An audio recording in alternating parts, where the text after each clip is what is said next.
어린이날이 지났는데 어른들의 날인 것 같아요. 많이들 출타하신 것 같은데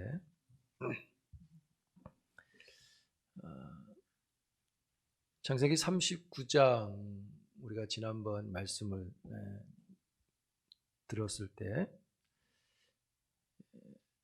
하나님께서 요셉에게 은혜를 주셔서 그가 보디발 집에 총무가 되고 그 집에서 또 보디발의 아내의 거짓으로 감옥에 갇히게 되었습니다. 억울한 일이었죠. 잘못한 게 없는데 누명을 쓰고 감옥에 갔습니다. 그런데 감옥에서 잘 또 풀려가지고 이번엔 감옥 총무가 됩니다. 그래서 요셉이 감옥에서 보디발의 집에서 한 것처럼 감옥의 모든 일들을 주관하게 되죠. 요셉이 감옥에 갇힌 후에 왕의 신하 두 사람이 감옥에 투옥됩니다. 투옥된 두 사람은 아주 권세가 있는 사람이었습니다. 그래서 보디발은 권세 있는 두 사람을 요셉에게 시중 들게 했습니다. 3절에 보시면 그들을 옥에 가두니 곧 요셉이 갇힌 곳이라. 이 3절의 말씀의 핵심은요, 두 관원장이 감옥에 온 것이 핵심이 아니라 두 관원장이 요셉에게 온 것이 중요한 포인트입니다. 두 사람이 요셉에게 왔다는 것은요,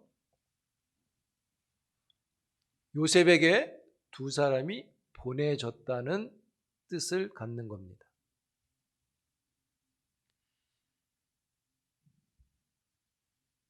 두 사람은 높은 사람이라고 그랬습니다. 그 높은 사람을 요셉에게 보낸 것입니다. 그래서 그 감옥에서 만남이 이루어지게 됩니다.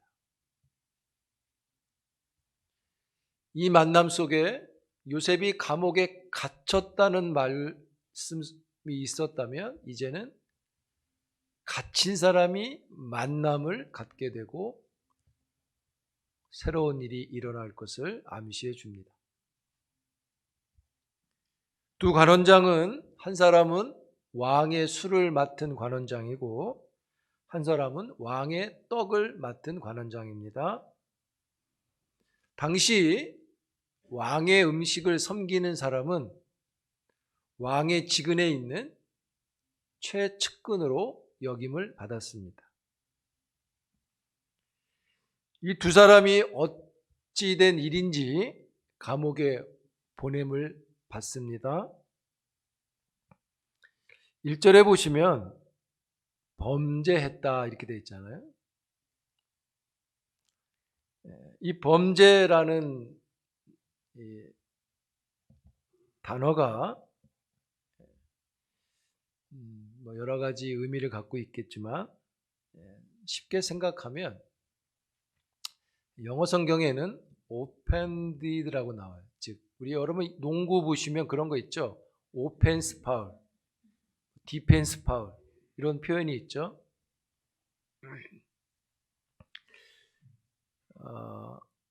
디펜스라는 것은 수비자가 공격자를 방해할 때 파울이고 오펜스는 공격자가 파울했을 때 주는 파울이죠.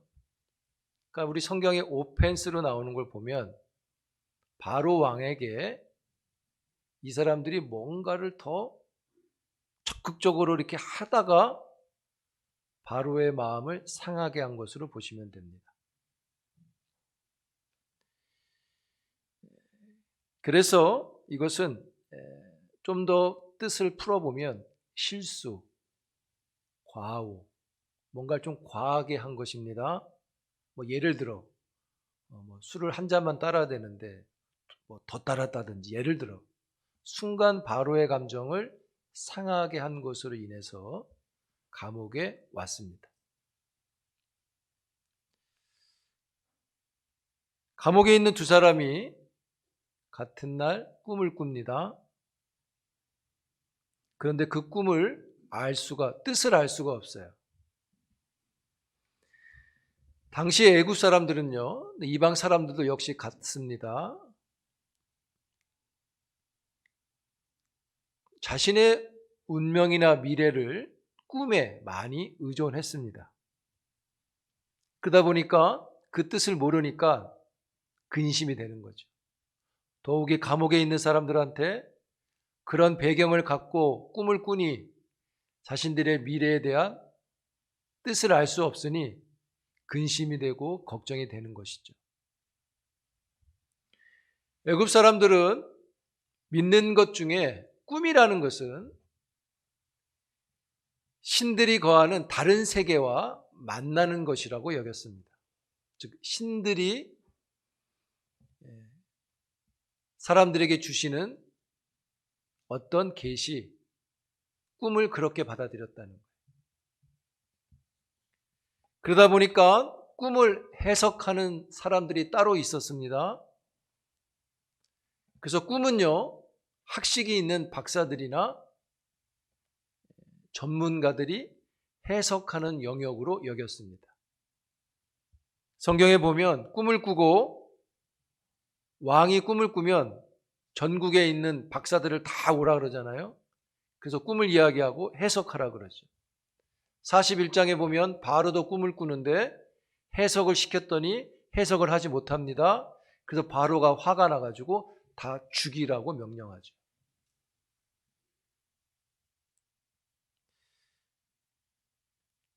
다니엘서도 역시 왕이 다 죽이라고 말을 합니다.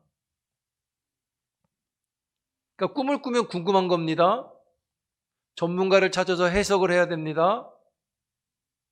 그런데 감옥에는 이런 전문가가 없으니까, 박사들이 없으니까 꿈을 해석할 수 없고 꿈에 대한 궁금함이 근심이 되는 것이죠. 꿈이 길조인지 흉조인지 답답한 겁니다. 마음의 근심은 얼굴로 나타납니다. 두 간원장을 섬기는 요셉이 그들의 얼굴을 보고 느꼈습니다. 문제가 있구나. 그래서 묻게 되죠. 왜 근심이 있습니까? 이렇게 물어요. 그러더니 두 사람이 말하죠. 꿈을 꿨는데 해석을 못합니다. 못한다고 말을 했겠죠.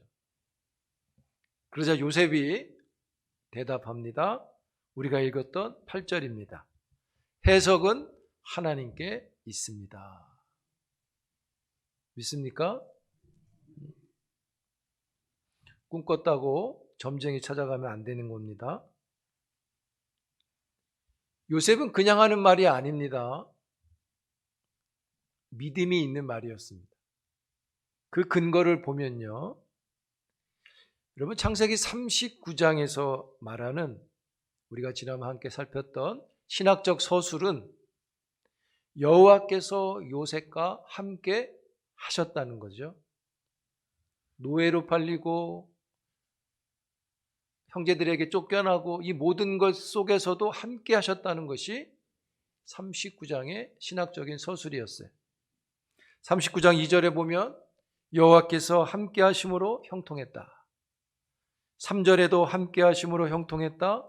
5절에도 그를 위하여 복을 주셨다. 39장 21절에 함께 하셔서 은혜를 받았다. 마지막 23절에 함께 하셔서 형통했다. 39장이 하는 말의 신학적 서술이 함께 하셨다는 거예요. 그런데 여호와가 함께 하셨다라고 39장에 기록할 때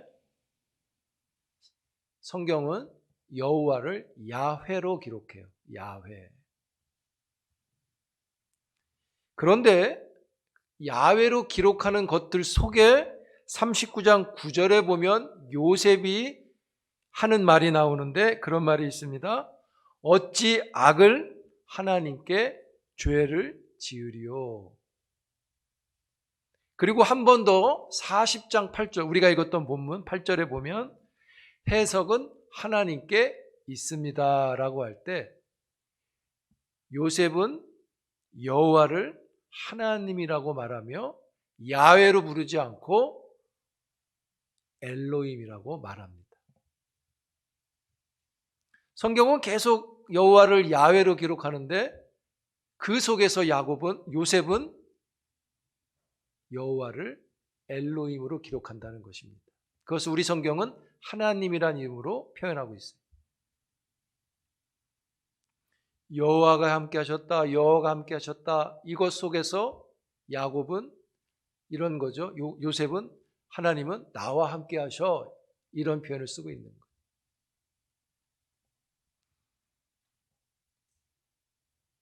엘로힘이란 이름은요, 이것도 역시 여호와의 이름입니다. 야훼란 이름의 뜻은 있는 자 이런 뜻입니다. 스스로 있는 자 이런 뜻이에요. 근데 엘로힘이란 이름은 여호와의 이름을 가리킬 때 단수로 쓰지 않고 복수형으로 이름을 쓸 때 엘로힘을 사용합니다.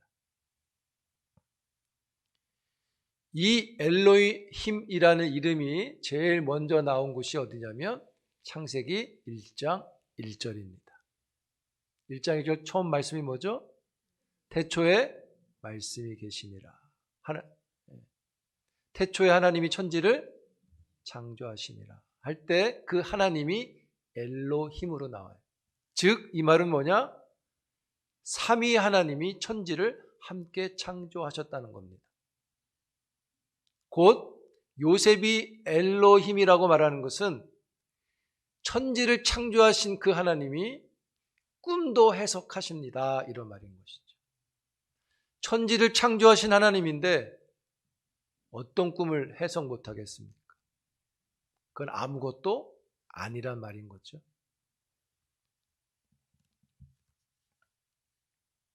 여러분, 그래서 해석은 하나님께 있습니다라고 한 이 말에는 믿음이 있다는 것입니다. 천지를 창조하신 하나님을 믿으면서 하는 말인 것입니다. 해석은 하나님께 있다고 하는 이 말은요, 뚜렷한 대조를 이루는데요. 술 맡은 두 관원장의 말과 대조를 이루어요. 두 관원장은 꿈의 해석이 박사들에게 있다고 믿는 반면 요셉은 꿈의 해석은 학식이 아니라 하나님의 영감이라고 말하고 있는 것입니다. 두 관원장은 꿈의 해석은 박사들의 주술적인 기술이라고 접근하는데 요셉은 해석은 인간의 기술이 아니라 하나님이 베푸시는 은사라고 말하고 있는 것입니다. 할렐루야. 은사는 선물입니다. 하나님이 꿈을 해석하도록 요셉에게 선물을 주신 겁니다. 팁으로 말씀드리면 목사님은 지금도 꿈을 해석하는 은사가 있습니까? 계시와 같은 의미의 꿈을 해석하는 은사가 있느냐? 없습니다. 지금은. 왜 그렇습니까? 우리에겐 완전한 성경 66권이 있기 때문입니다. 할렐루야. 지난주에 말씀드렸죠? 그것 외에는 아무것도 없다고. 그래서 점을 치러 가는 것도 아무 소용없는 겁니다. 신문에서 오늘의 운세를 보는 것도 의미가 없는 겁니다.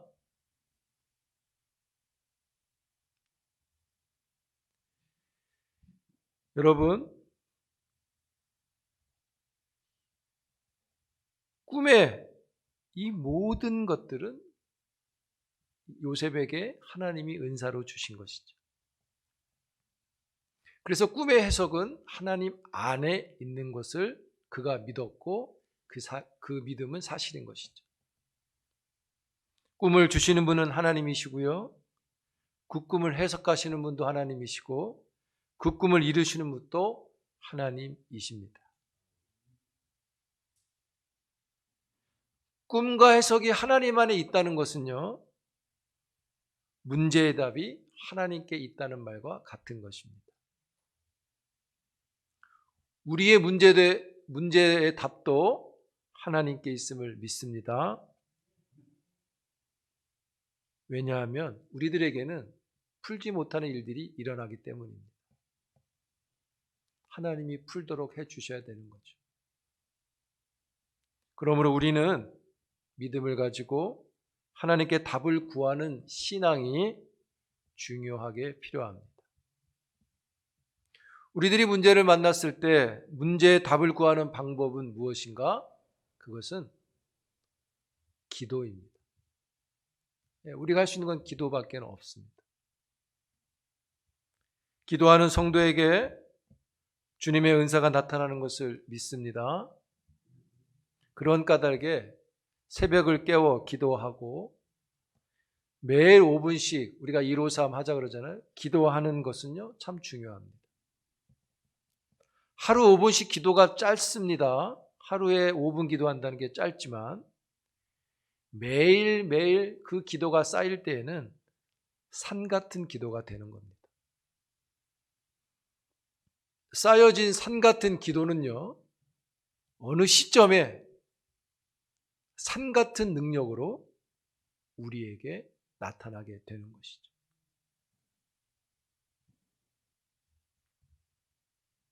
기도로 삼위 하나님의 은사가 여러분의 것이 되고 여러분에게 나타나기를 축복합니다. 요셉이 말했습니다. 해석은 하나님께 있지 아니하니까 청하건대 내게 이루소서. 이 말은 나한테 말하는 게 아니라 누구한테 말하는 겁니까? 하나님께 말씀하십시오. 이런 것과 같은 것이죠. 본인은 전달할 뿐입니다 하는 것이죠. 두 간원장이 말을 합니다. 술 맡은 자의 꿈은 포도나무 3가지에서 포도송이가 맺었고 그 열매를 따서 포도주를 만들어 왕의 잔에 포도주를 채우는 꿈이었고, 떡 굽는 자의 꿈은 3광주리가 있고 그 광주리에 떡이 가득한데 새들이 와서 떡을 다 먹어버리는 꿈이었습니다. 요셉이 해석을 합니다. 술 맡은 자에게 말하기를 3일 후에 3가지는 3일을 가리키고 3일 후에 왕의 잔에 포도주를 채우게 될 것입니다. 당신은 복권될 것입니다. 떡관원의 꿈은 당신은 반대로 3일 후에 나무에 달려 목숨을 잃게 될 것입니다. 이렇게 해석하죠. 여러분, 요셉이 극히 정치적이었다면 두 사람 모두에게 좋은 말을 했을 것입니다. 왜요? 확률이 더 높기 때문인 거죠. 그러나 요셉은 떡 관원이 분노한 일이었지만 하나님께서 가르쳐 주신 그대로 말합니다. 성도 여러분, 이것은요, 은혜를 아는 자의 태도입니다. 하나님을 아는 자는 하나님을 두려워합니다. 하나님의 뜻을 거스르지 않습니다. 은혜를 아는 자는요, 하나님이 주신 말씀을 각색하지 않습니다. 자기를 위해서 조작하지도 않습니다. 그대로 순종입니다. 우리가 지난주에 매일 성경의 본문에 보면 발락과 발람이라는 사람이 나오는 걸 보죠. 두 사람이 동일하게 하나님의 뜻을 조작하고 싶어 하죠. 바꾸고 싶어 하죠. 자기들에게 유리하게 하고 싶어 하죠. 하나님이 수용하지 않으십니다.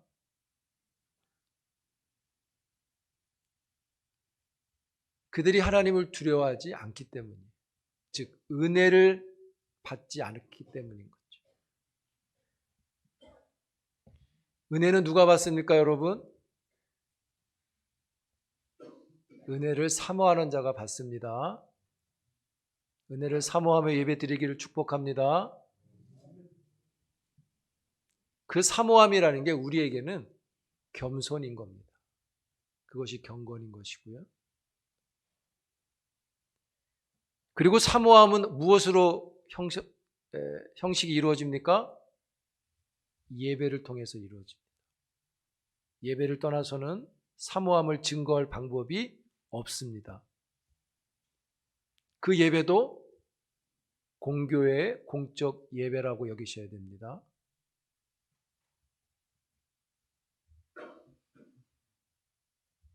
그래야 하나님이 은혜를 그 겸손한 자에게 베푸시고 은혜 받은 자가 하나님의 뜻을 이루어가는 것입니다.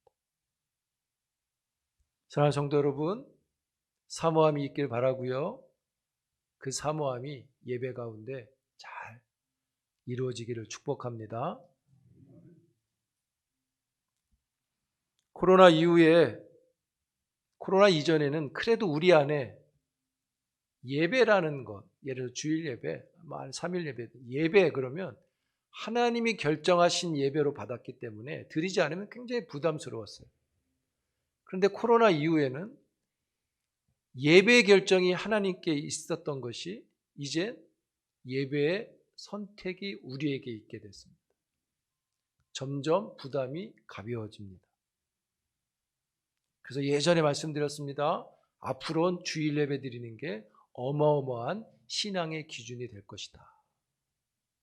예전엔 정말 기본이었는데 이제는 그렇지 않게 될 겁니다. 그리고 말합니다. 예배 드렸는데요. 여러분, 여기 계신 분들이야 감사한 일이죠. 근데 여기 안 계신 분들한테 말할 수는 없잖아요. 여러분이 더 성실하게 사모함을 가지시란 말입니다. 왜요? 은혜를 받은. 하나님이 그 사람을 기뻐하는 거고요. 꾸준히 보면 요셉이 그런 모습이 있기 때문에 하나님께서 그와 함께 하시는 거예요. 여러분들도 은혜를 받는 여러분들이 되기를 축복합니다. 해석을 하면서 요셉이 이렇게 말했습니다. 술관원장에게만 말했습니다. 14절에 당신이 잘 되시거든 복권이 되면 나를 생각하고 은혜를 베풀어서 내 사장을 바로에게 말해서 여기서 나를 나가게 해 주십시오. 이렇게 말. 보디발 집에 감옥이 있었기 때문에 이 집에서 나가게 해달라고 말을 하는 겁니다.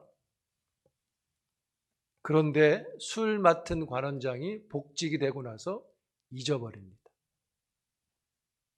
일이 잘 풀려나가는 것 같았는데 멈춰버립니다. 요셉은 또 억울함을 느낍니다. 요셉의 인생에 참 억울함이 있어요. 형제들에게도 좀 억울하죠. 보디발 아내에게도 억울하죠.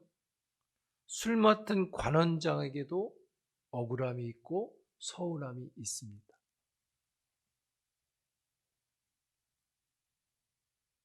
그러나 여러분, 하나님의 때는 아직 아니었습니다. 요셉은 때를 만들고 싶었지만 하나님의 때는 아직 아니었습니다.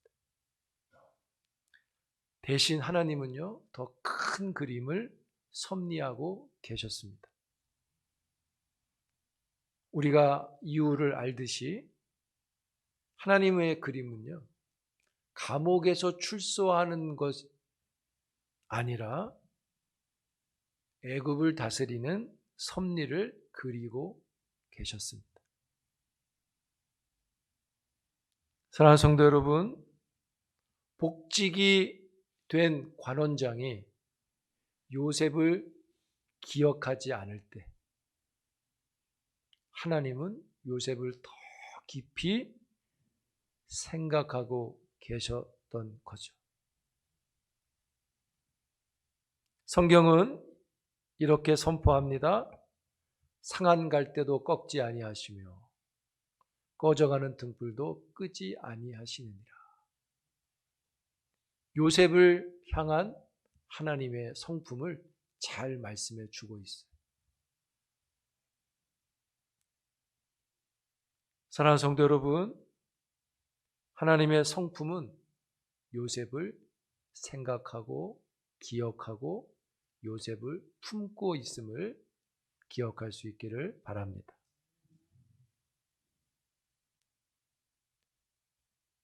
여러분, 요셉이 말했습니다. 어찌하여 근심이 있으십니까? 여러분, 오늘 어찌하여 근심의 빛이 있으신가요? 일이 안 풀리시나요? 풀리다가 멈췄나요? 긴장되고 불안하고 근심됩니까? 요셉처럼 말하길 바랍니다. 해석은 하나님께 있습니다. 시편 40편에 보면 나는 가난하고 궁핍하오나 주께서는 나를 생각하시오니 주는 나의 도움이시오 나를 건지시는 이시라 나의 하나님이여 지체하지 마소서. 하나님께서 나를 생각하신다고 말씀합니다. 내가 가난하고 궁핍하오나 주께서는 나를 생각하십니다. 나를 생각한다는 시인의 고백에 그 마음에 많은 것들이 보여집니다. 하나님이 요셉을 생각하시듯 요셉도 하나님을 생각하고 있어요.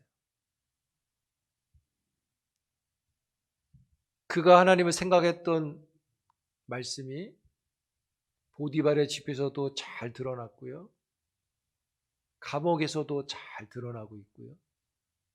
더 나아가선 애굽의 총리로서도 잘 드러나고 있고요.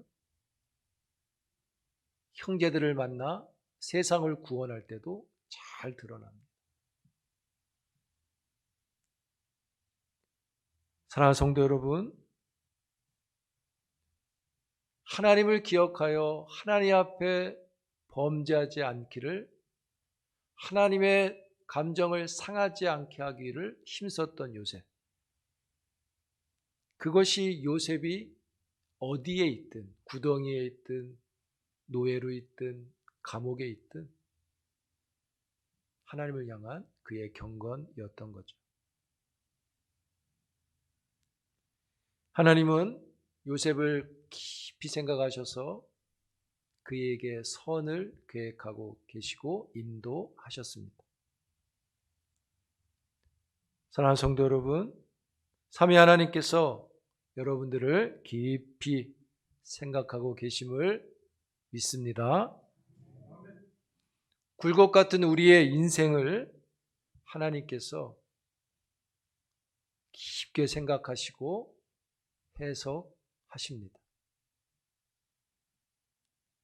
하나님의 해석에, 우리를 향한 그 해석하심에 경건한 신앙으로 그 해석에 참여할 줄 아는 하나님의 사람들이 되기를 주의 이름으로 축복합니다. 기도합니다. 하나님 감사합니다. 우리의 인생 속에 하나님이 함께 하셔서 우리의 인생을 해석해 가심을 믿습니다. 그 하나님 앞에 경건함으로 참여할 줄 아는 주의 종들이 되게 하옵소서. 예수님의 이름으로 기도합니다.